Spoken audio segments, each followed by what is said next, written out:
So this is actually lesson 1. The first stuff Brooke was preamble. Folks, I need you here.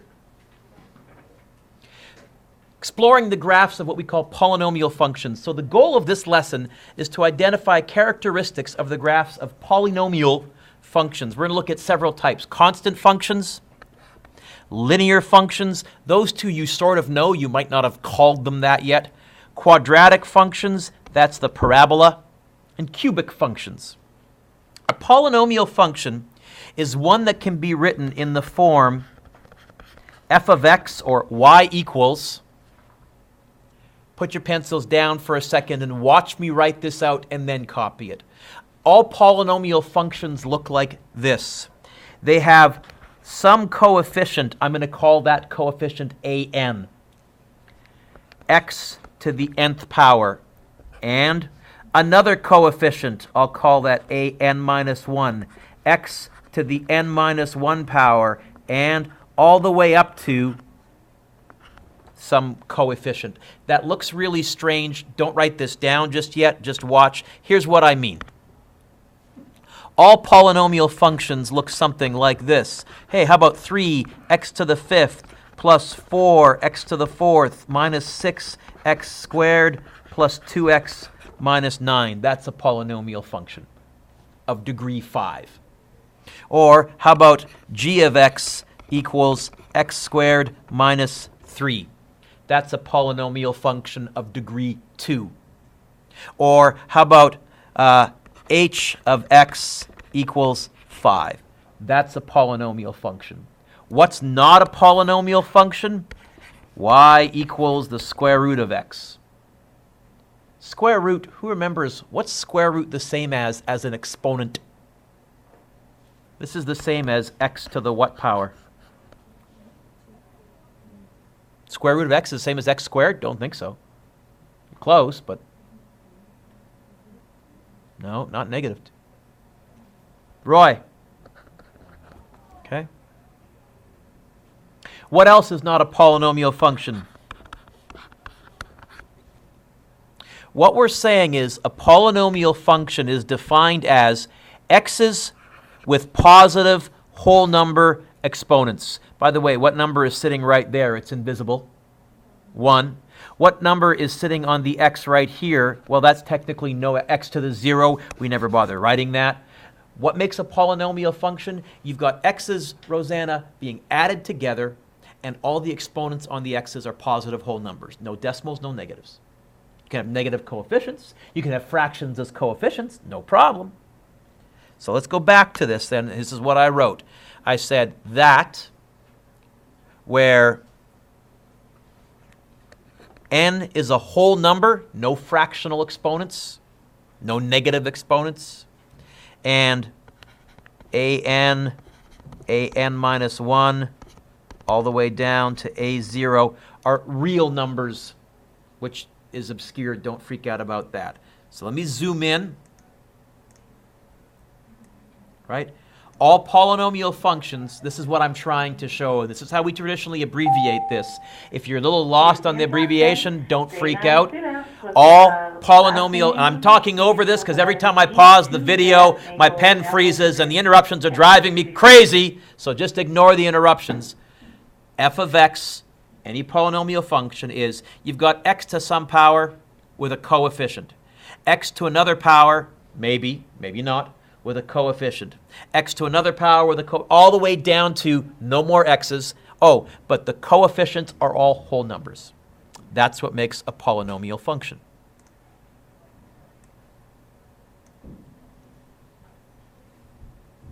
The coefficient with the highest power of x is called the leading coefficient. Don't overcomplicate that. Look at f of x. What's the leading coefficient? 3. Look at g of x. What's the leading coefficient? It's the number in front of the x squared. It's invisible. 1. Look at h of x. What's the leading coefficient? I guess a 5, sort of strangely. It's a bit of a strange one. So let's look at some examples.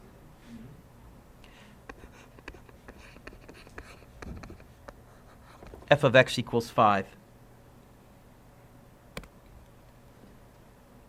Or y equals 5. Same thing. Do you see any x's on the right-hand side of the equation? No. We call this the constant function because there's no variables. This is a graph of a horizontal line 5 high. What's the degree? 0. No x's.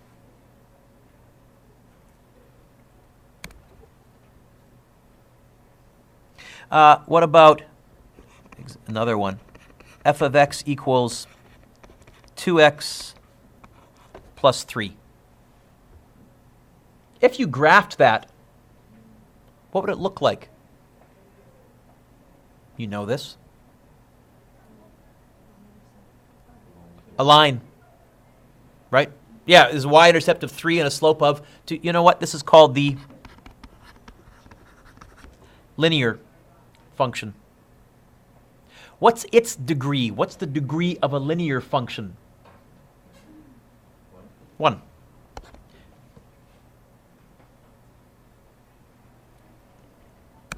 We could have f of x equals 4x squared minus 6x plus 2.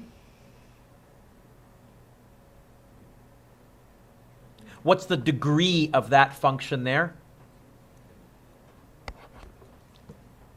You learned what this one looked like last year. It's a parabola, although this is not in standard form for a parabola, so you can't tell me the vertex. You can't tell me, you can't use that 1, 1, 2, 4, 3, 9 trick that you guys learned that last year, right? Parabola? Vaguely, okay. What do we call this one? Quadratic.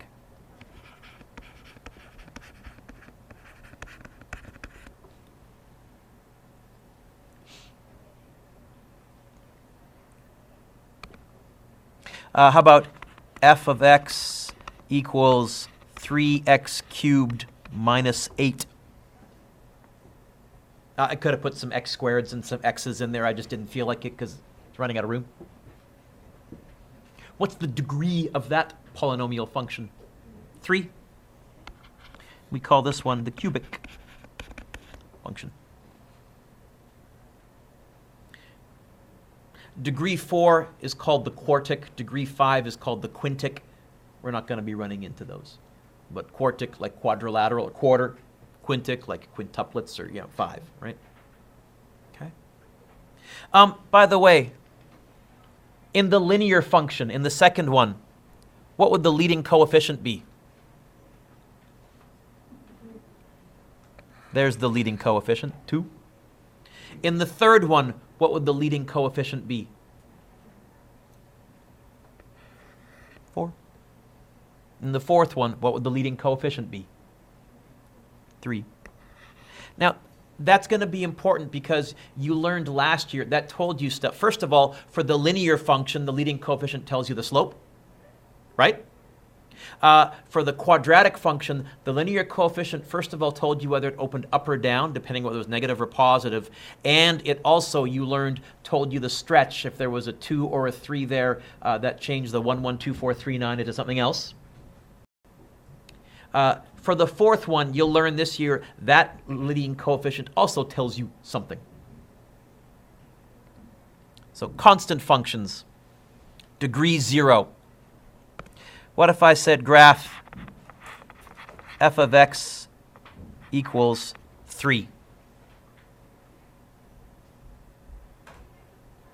What does that look like? Colin, you're right. All lines are straight. Replace the word, okay, I gotta be, because everyone says straight, all line, this is a straight line too.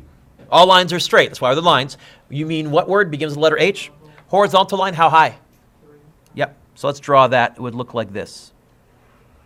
Actually, Mr. Dueck, be clever. Ha-ha. Draw.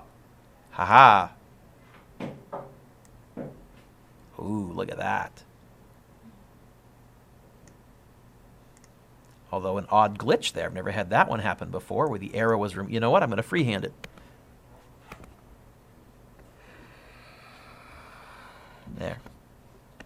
What about g of x? And you guys learned function notation. One of the things we're going to have, Rachel, more often than not, we're going to have multiple graphs on the same piece of graph paper. So rather than go y equals y equals y equals y, because that's going to be confusing, I'll go f of x for the first one, g of x for the second one, h of x for the third one.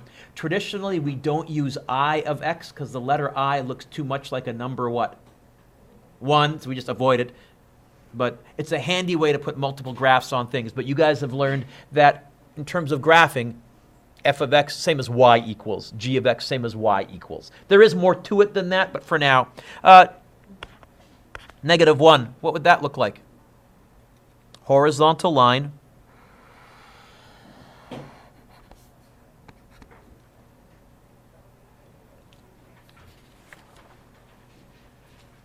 Don't turn the page yet.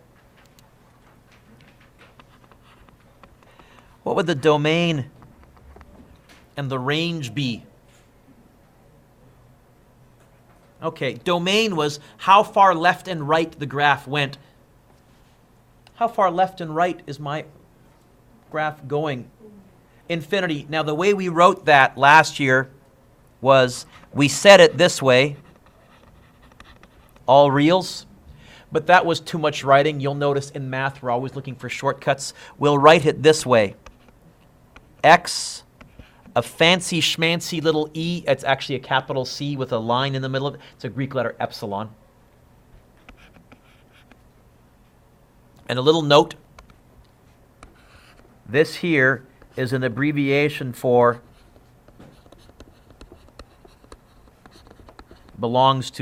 X belongs to all real numbers, or is from the set of all real numbers, or is a member of all real numbers.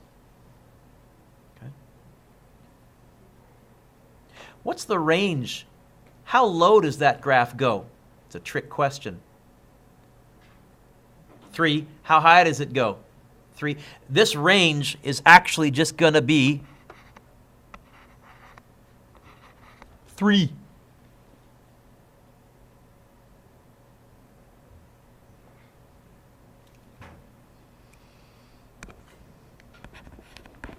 What's the domain of g of x?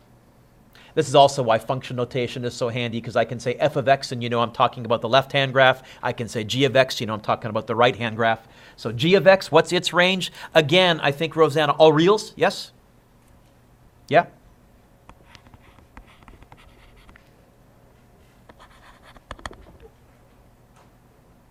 Range looks like just -1. Now turn the page.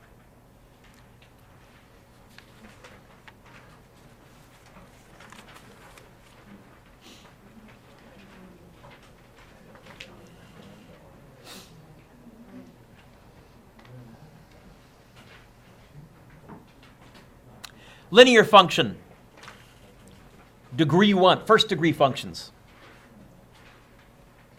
As an example, how about f of x equals 2x plus 1.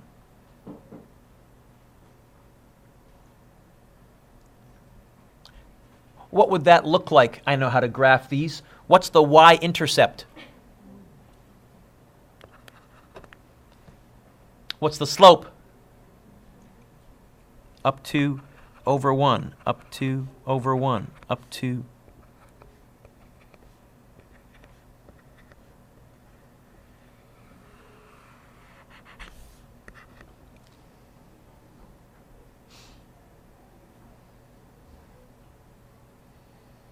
Couple of things I want you to notice. Circle the 2. By the way, what do we call that 2? What was our term that we learned? The leading what? Okay, the leading coefficient. I want you to notice we have a positive. Hey, what would a good abbreviation be for leading coefficient? LC, you know what? Let's scroll back one page where I said the word leading coefficient. Let's put in brackets here, LC. You can write by the way, in math, I always do a cursive L, because what does a lowercase l look too much like if I'd write it in printing? A 1, so LC. Okay, so instead of writing positive leading coefficient, I'm going to write positive LC. What does that mean? The fact that it's positive, even if you didn't know anything else, you know it's going to look like this. Right? I don't know the Y-intercept, but if I just told you, oh, you got a negative leading coefficient, maybe steeper, maybe shallower. I need to actually see how big the leading coefficient is. Okay, fair enough. What's the domain? What's the range? For any straight line, I know lines by definition are all straight. For any line, as soon as you're not horizontal, what can you tell me about the domain and range, whether it's one of these or one of these? How far left, right will you go?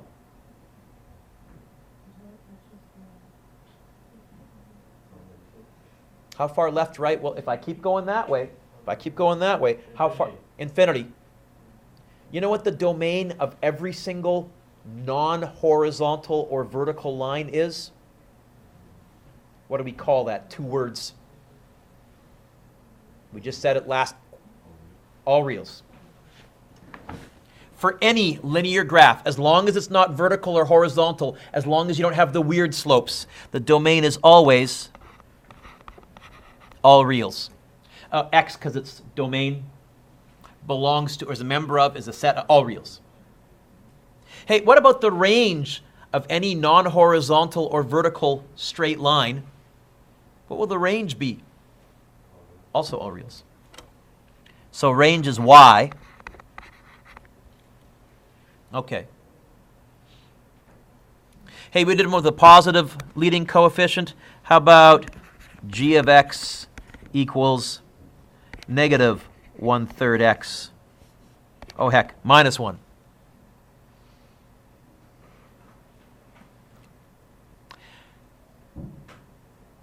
What would that look like? Y-intercept is? Slope is? Down 1 over 3. Down 1 over 3.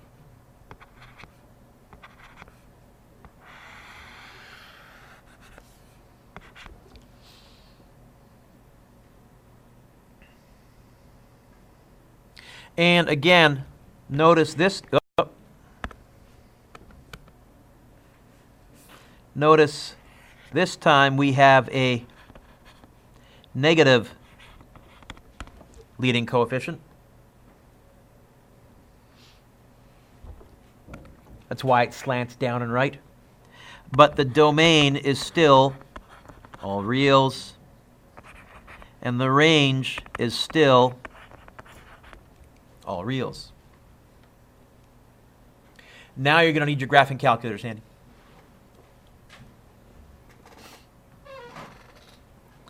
Quadratic functions. Now, if I gave this to you in standard form like last year where you could see the vertex, and you could see, so how far over left, right to slide, how high up, down to slide, we could graph these by hand. I'm not going to. We're going to use technology. So I'm going to say, hey, f of x equals x squared minus 4x plus 6. The vertex of this is not 4, 6 or negative 4, 6 or, you know what? Get out your graphing calculators. Go to your graph menu, please. For me, it's menu number 5. Delete any equations that you have there. And let's type in this equation. Where's my X button? By the way, look up for 1 second. There's different types of graph that you can hit. If you don't hit F3, but if you ever, we want to graph Y equals graphs. There are other ways to graph stuff. So if you're ever getting weird letters appearing here, you've accidentally changed the type of graph. I think last day a few of you were saying, Mr. Dueck, I've got like a T here or an R here. You've changed the type of graphing method. So hit the type button next time to get out of it. Anyways, where is the X button? Right below the alpha, right there. X squared, take away 4x plus 6.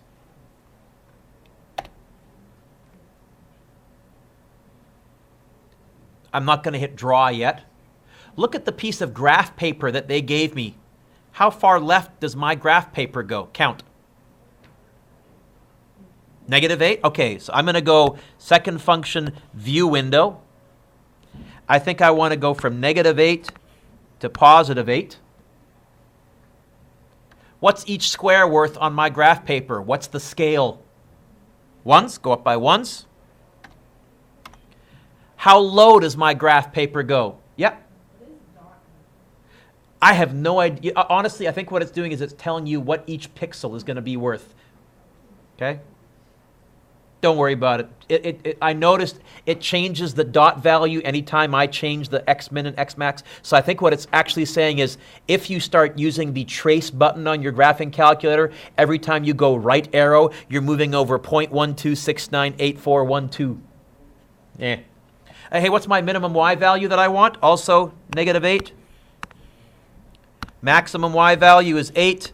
And I think also I want to go up by a scale of 1.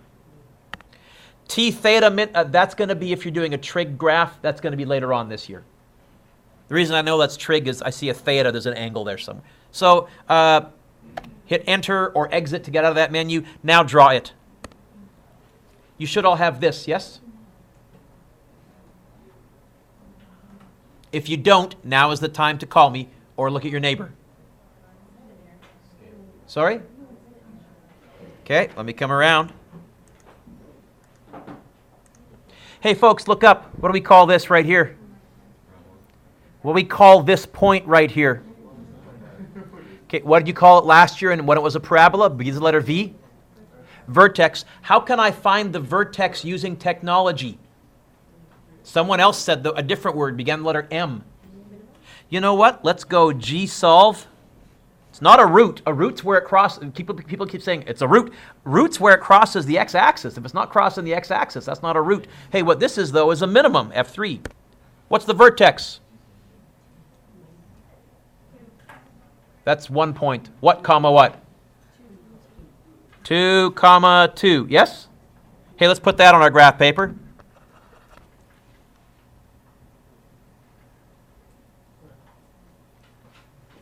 You did the parabola last year, yes? What number is in front of the x squared? What is the leading coefficient right here? Okay, technically a 1.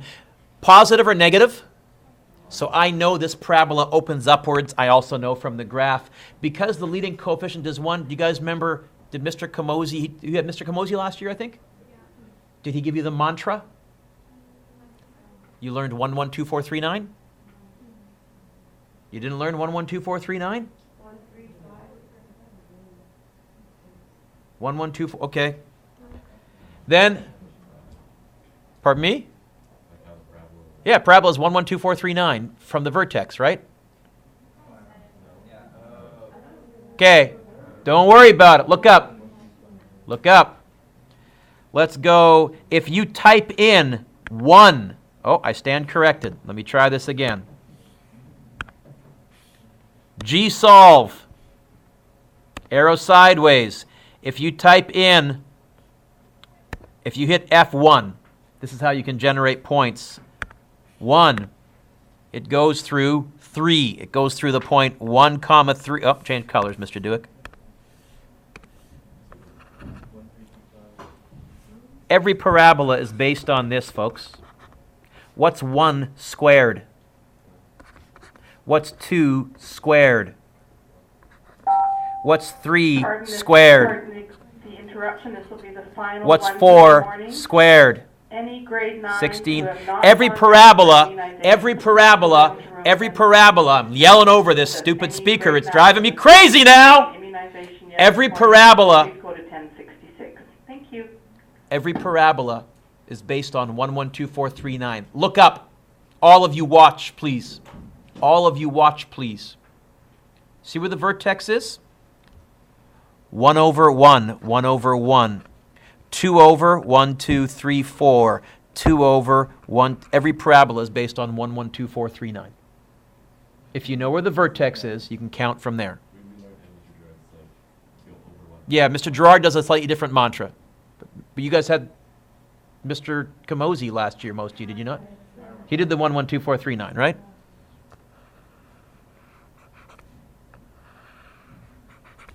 Looks like that. Looks like that.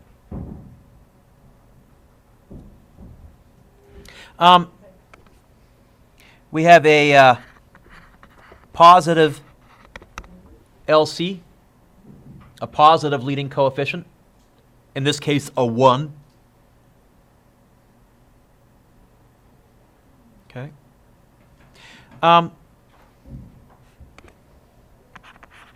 What's the domain of this parabola?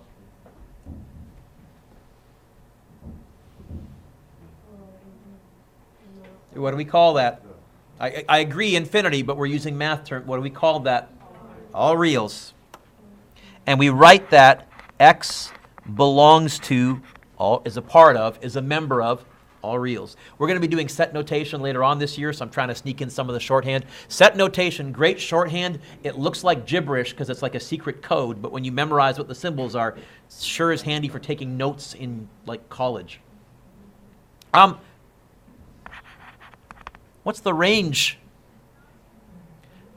How low does this graph go? How high? Infinity. So we want to say everything above and including 2. How do we write that? Y is bigger than, greater than, above, or touching, or equal to 2. Remember that from last year? If not, we're going to learn it.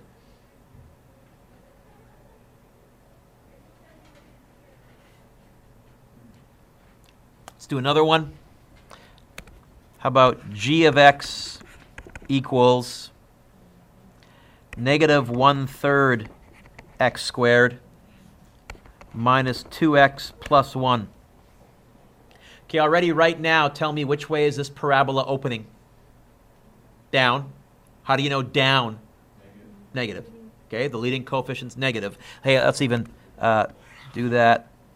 Negative LC. So for a parabola, the leading coefficient tells me which way it opens. For a line, the leading coefficient tells me slope this way, slope that way. We'll learn in a second for a cubic function what the leading coefficient tells you, but it does tell you something too.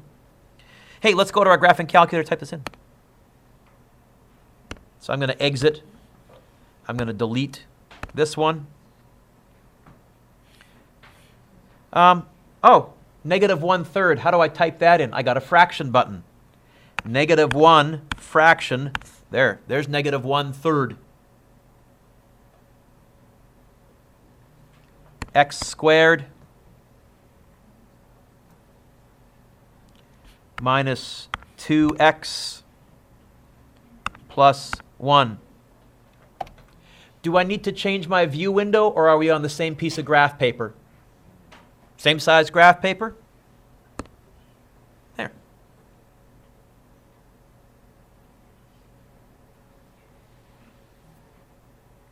How can I find the vertex?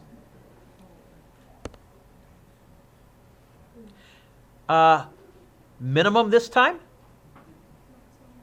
Okay, so also the fact that the leading coefficient is negative tells me the vertex is a maximum. Vertex is at negative 3, 4. Negative 3, 1, 2, 3. There's the vertex.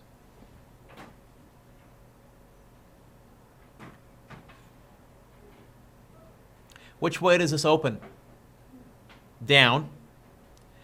The mantra that I usually teach my students for the parabola is 1, 1, 2, 4, 3, 9, which I have written off to the right here, except don't start graphing yet, because the leading coefficient isn't a 1. What's the leading coefficient? Ignore the negative. The negative just tells me down, but yes, I agree. What else is in front of the x squared, Roy? 1/3. Look up. Here, look up. When I say look up and you look down right away, that's irritating. Look up. Put your pencils down. Look up. For a leading coefficient of 1/3, I don't go 1, 1, 2, 4, 3, 9. I go 1.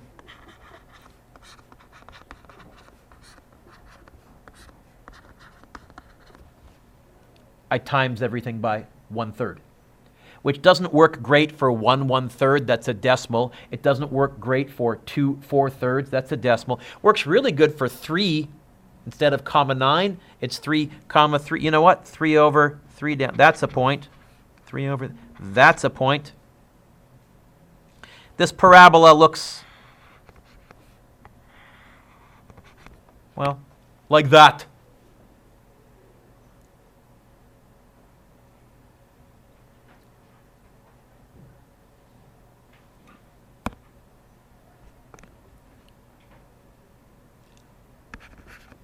What's its domain?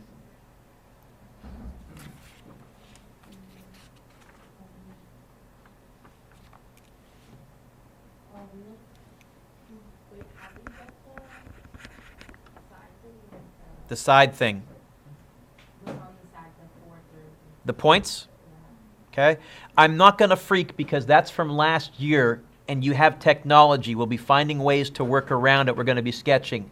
But Rachel, what the 1, 1, 2, 4, 3, 9 comes from 1 squared is 1, 2 squared is 4, 3 squared is 9, 4 squared is 16, 525 is also in that little chart, 636 is also in the little chart. And then what you do to find, that tells you, the first column tells you how far over to count, and because it's parabola, it's symmetrical, you go once to the left and you go once to the right from the vertex.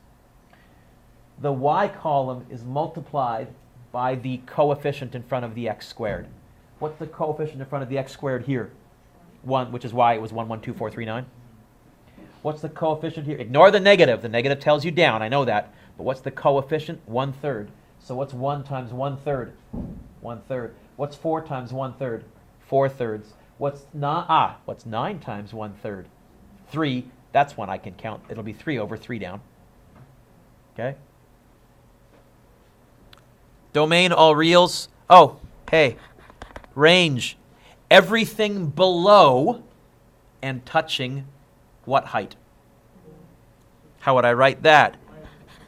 Less than or touching 4. Okay. It's the parabola. Hey, let's look at the cubic, the third degree.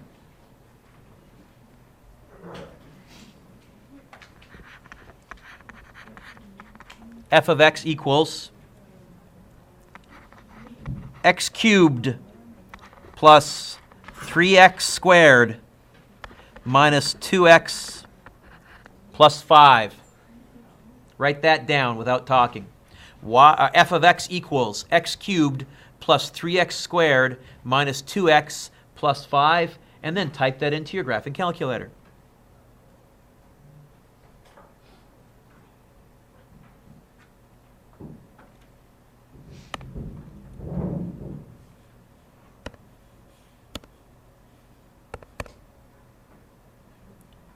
X to the power of 3 plus 3x squared minus 2x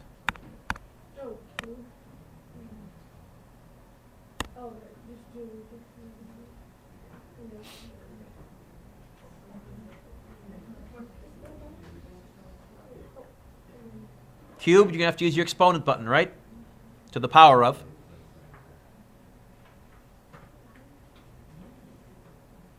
Question? How do you get what?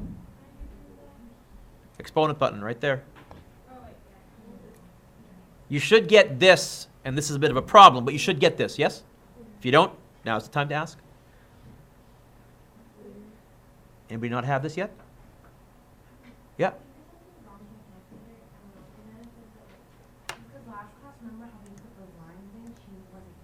Oh, why is this a problem?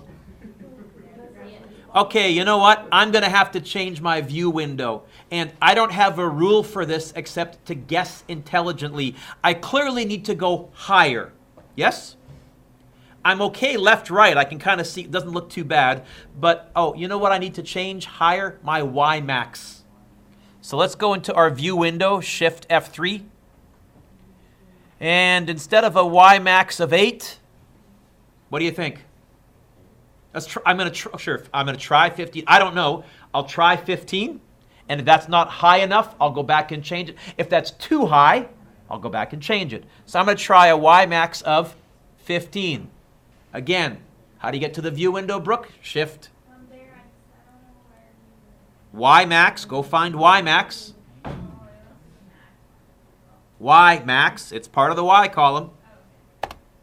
Okay. Try that one. Oh, there. That's pretty good.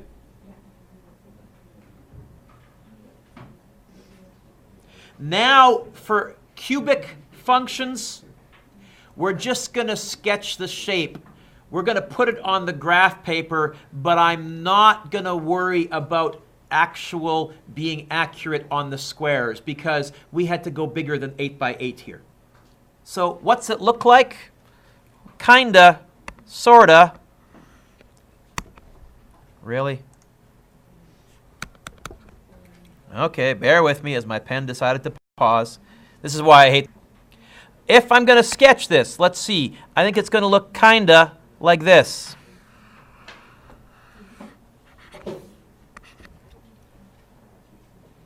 I do notice, look up, I do notice that the bottom, the lowest part is just to the right of the y-axis. That little thing is just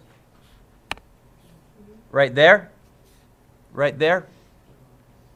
And what I am going to be fussy on is 4 things. We're going to label 4 points. We're going to label this point, this point, guys. We're going to label this point. We're going to label whatever the y-intercept is. We're going to label that point. We're going to label the x-intercepts. That's the first point. We're going to label the little maximum and minimums. They're not the overall max and min because I think it keeps shooting up and it keeps shooting down. But you see there's a little bump right there? Let's see if we can label those. So how the heck can we get those from GSolve? How can I find the first point? That's an x-intercept. What's that called? F1. What's the root? So I'm going to make a little arrow here, and I'm going to say this is 3.855, comma, 0. Negative, thank you. It's not positive, it's negative, Mr. Dueck. It did say negative, yes? Yeah, good gosh. Okay. Hey, let's find the y-intercept next. GSolve, how can I find the y-intercept? Now, before you guys do that, how can I tell you that I already know that the y-intercept is 5? Check me out, it is 5. How do you know? To find the y-intercept, you just put a 0 in for all the x's. So the constant term will always be your y-intercept. So you can use the technology. I'm telling you, that's the y-intercept, because when you put a 0 in for x's, y-intercept is 5. So let's make a little note here. This is 0, comma 5. How can I find this little bump up here?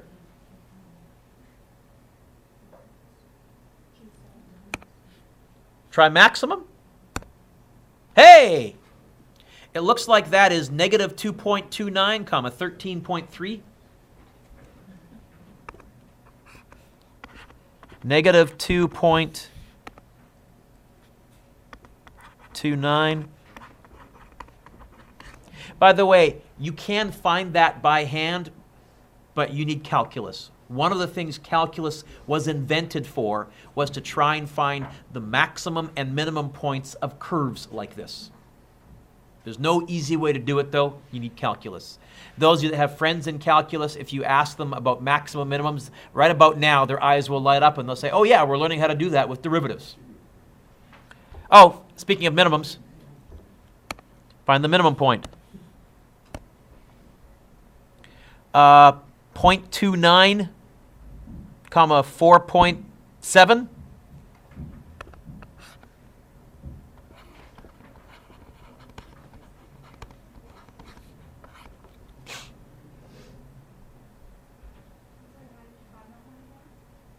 I don't know. How did I find that one?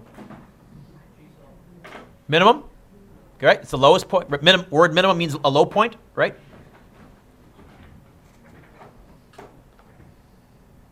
that okay, Brooke? Yeah? Yep. Now, here's what I want you to notice.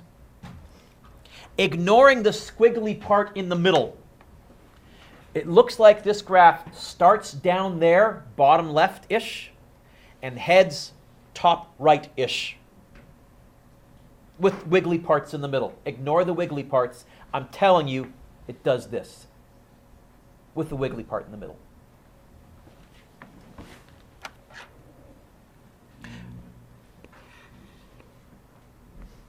This has a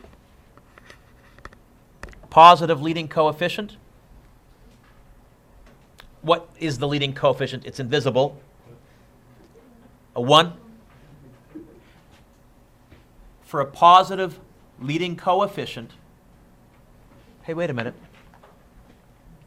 If you had a line with a positive slope, look like this.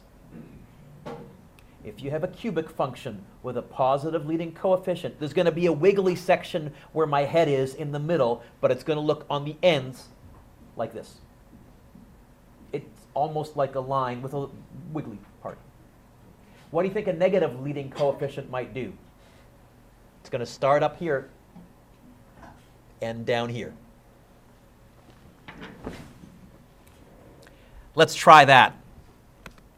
G of x equals negative 2x cubed minus 6x squared minus 5x plus 6. Graph that. I'll do it up here. Let's see if we get the same thing. Sorry, you guys are still writing down the equation. More focus, Rosanna. Folks, I'm sorry, but I feel like I'm battling people here. Enter that. Try this one. Do this one. Play along with us. Participate.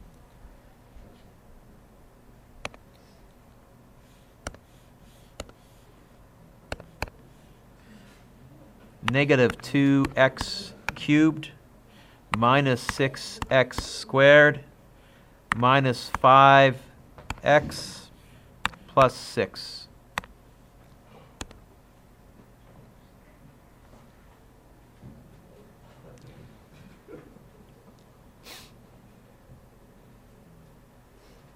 Now, you get something kind of sort of like that? Okay. One of the nice things about these graphing calculators is they have certain view windows built in. And the standard one, the one that I always fall back on, goes negative 10 that way, positive 10 this way, negative 10 down, positive 10 up. Let's try that. So all of you right now hit Shift View Window. But instead of typing in numbers, look up, look up, look up, look along the bottom. Which one of those three do you think stands for Standard View Window? F3. I know you've been taught that STD stands for something else. In math, it's going to stand for Standard View Window. Now hit Enter and draw. Hey, there.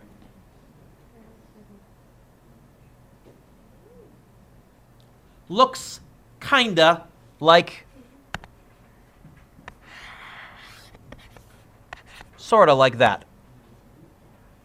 Oh, no, wait a minute. I've got the maximum on the wrong side, right? My maximum's on the left side of the y-axis. I've drawn the maximum on the right side. I got to be a little bit more careful. Looks kinda like this. And oh, that's still terrible, Mr. Dueck. Try one more time.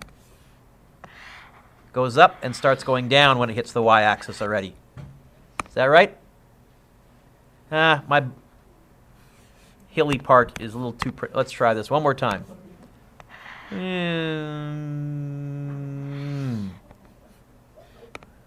Hey, that's better. Kind of like that. What am I interested in? Y-axis, highest, lowest, and x-intercept. Try finding those 4 points, please, and labeling them. And I know we're kind of zoomed in a little wonky. We'll have to be a little careful. So I want to find that point, that point, that point, and that point.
I got for the minimum point, you guys with me? Yes? Yeah. Sorry, I know I've been talking for a while, but that 20-minute delay at the beginning to try and get my computer fixed is throwing me off. We're not going to finish the lesson. We'll finish it next class. But we're going to pause here. Certainly, I've got a negative 1.41, comma 6.73 for the little bottom bump, the minimum. Yes?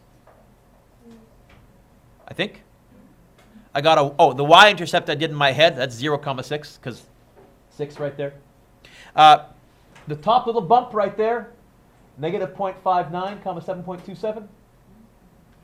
And I got the root, the X-intercept, 0.63, comma 0.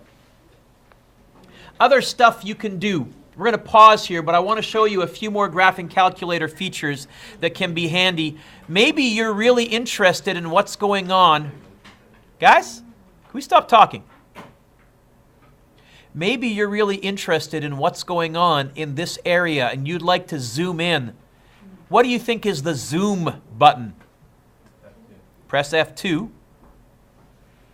And a really handy one is this first one that's called zoom box. Press F1.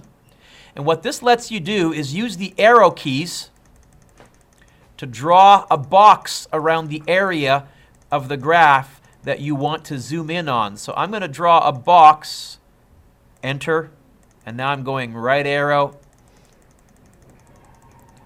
and I'm going to go down arrow, enter. So you can zoom in on areas that you want. I suspect something good just happened for Canada. I don't know. You guys keeping a score back there? Who's got the score on their smartphone? No one? 2-1 for us. Okay. So we'll pause here. We'll pick up with this next